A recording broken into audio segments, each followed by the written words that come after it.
నంద్యాలలో మంత్రి ఫరూక్ బర్త్డే ఘనంగా నిర్వహించారు. జిల్లా టీడీపీ కార్యాలయంలో నిర్వహించిన ఈ వేడుకల్లో స్పీకర్ అయ్యన్న పాత్రుడు పాల్గొని కేక్ కట్ చేశారు.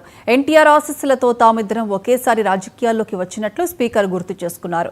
మొదటిసారి ఇద్దరికి ఒకేసారి పదవులు వచ్చాయన్న ఆయన అప్పటి నుంచి ఇద్దరం టీడీపీలోకి కొనసాగుతున్నామని వెల్లడించారు.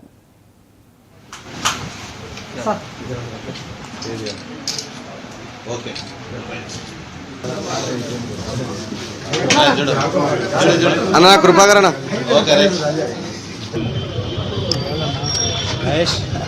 అందరికీ నమస్కారం అండి. ఈరోజు మా సోదరుడు ఫరూక్ గారి పుట్టినరోజు సందర్భంగా నేను ఇక్కడ రావడం జరిగింది. యాక్చువల్గా రేపు మ్యారేజ్కి రావాల్సింది నేను నిన్న మార్నింగ్ అనుకుంటాను సెల్ ఫోన్లో చూశాను ఈరోజు ఫరూక్ గారి పుట్టినరోజు అని. ఇంకా బెంగళూరు నుంచి రావాల్సింది పోయి ఇప్పుడు వైజాగ్ నుంచి డైరెక్ట్గా వచ్చి ఇవాళ ఫరూక్ గారు నా సోదరుడు ఇలాంటి వ్యక్తి అతను పర్సనల్గా వచ్చి విశేష చెప్పాలని ఉద్దేశించి ఇక్కడ రావడం జరిగింది. మీ అందరికీ తెలిసిన విషయమే, ఎన్టీ రామారావు గారి ఆశీర్వాదంతో నేను 83లో రాజకీయాల్లో రావడం జరిగింది.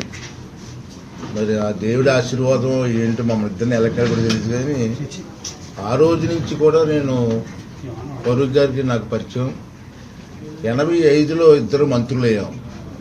నేను ఫస్ట్ టైం మంత్రి, ఫరూక్ గారు నేను మంత్రి రావడం. లక్కీగా హైదరాబాద్లో మా ఇద్దరు బంగ్లాలు కూడా పక్కపక్కనే, మధ్యలో సరిహద్దు తప్పించి ఇద్దరు బంగ్లాలు పక్కపక్కనే.